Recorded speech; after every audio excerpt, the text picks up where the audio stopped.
1954an itxi zuten Saturarango kartzela, beraz duela 76 urte orain, eta orduz geroztik bide desberdina hartu zuten presoek. Batzuk beste presondegi batzuetan eraman zituzten, beste batzuk aske geratu ziren, eta argi dagona da frankismoak denbora askoz ere gehiago iraun zuela, eta hemen gertatutakoak oso oihartzun gutxi izan zuen duela oso gutxi arte.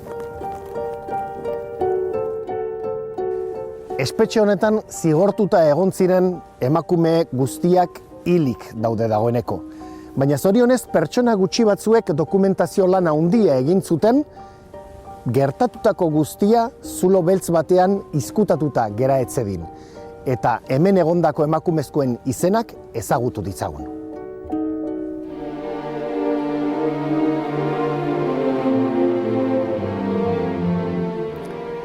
Arantxa, berriro zurekin, hemen atzean daukagu Eusko Jaurlaritzak presondegi honetan egon ziren emakumezko haien omenez ezarritako plaka.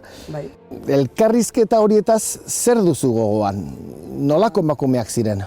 Emakume normalak, bizitza normala zeramaten, famili bat zeukaten, orduan emakume normalak ziren.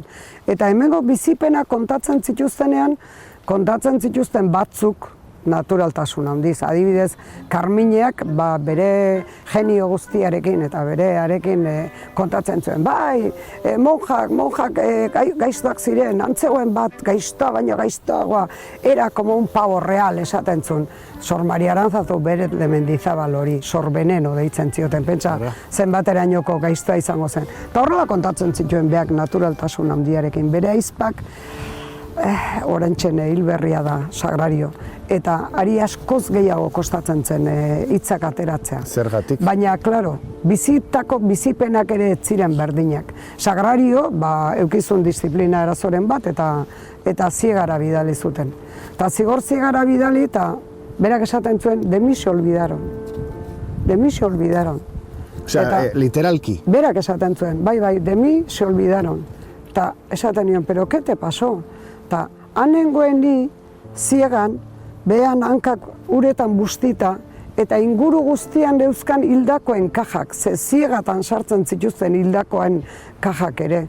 Eta orduan, berak esaten zuen, ni nengoen hankak bustita, inguratuta dana hildakoen kajaz, nik ikusten itunan denetik, ikusten un eskuak, ikusten itun buruak, ikusten itun denak, eta azkenean esan zuen, nire buruan eromenan neurri hartaraino iritsi zen, nik ez dakit nola, ate jo kasi nintzen, atea jo, eta jo, eta jo, eta jo. Eta halako batean, ireki zidaten atea, eta antzeuden monja eta kapilaua.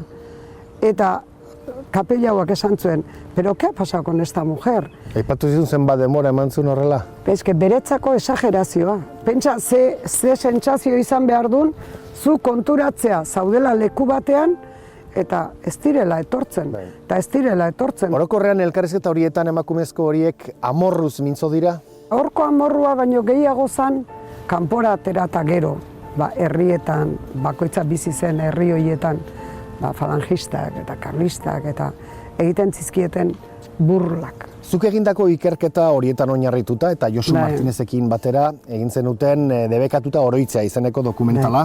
Zuk uste duzu jendeak aski jakin duela hemen gertatutakoari buruz? Emakumeak eurak, desprezio horiek ez jasotzeko, gorde nahi izan dute eurak hemen kartzelan egondakoak izan direnik. Horren bertze denbora pasata? Beldurra librea da, eta bakoitzak sentitzen duena. 8 bat, 10 bat urte izango da, emakume batekin hitz egin nuena. Hemen egondakoa? Hemen egondakoa, bera umezela hemen egondakoa. Eta esaten zuen, nik kontatuko dizut, nik dakidana, baina nire izenik ez dadila agertu inun. Ze beldur naiz, nire izena agertzen bada nonbaiten, nire negozioari, nire pelukeriari hemen oraindik boikota egingo diotela. Denek ez dute ahaztu. Galtzaileak izan ziren. Galtzaileak jakin dute bizi irauten. Jakin dute kandela argi izpi txiki hori eusten.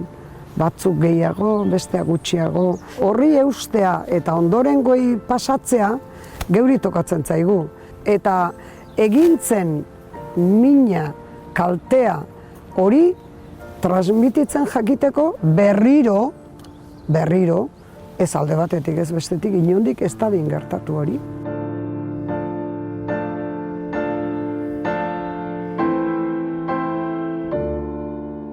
Hemengo eraikinarekin eta gertatu dena, zergatik eraitsi zuten gelditzen ziren azkeneko aztarnak eraikinarena? 83an, uholde ikaragarriak pasa ziren. Uholde famatuak, bai. Hori da, eraikinak zaintzen zituzten lehen baino gutxiago, eta haiek ja errematatu zituzten. Zimendu guztiak deseginda gelditu ziren, eraikinak kolokan, eta azkenean udalak erabaki zuen arriskua zirela eta botatzea. Zer gertatu da orain? Harririk ere ez daukagula.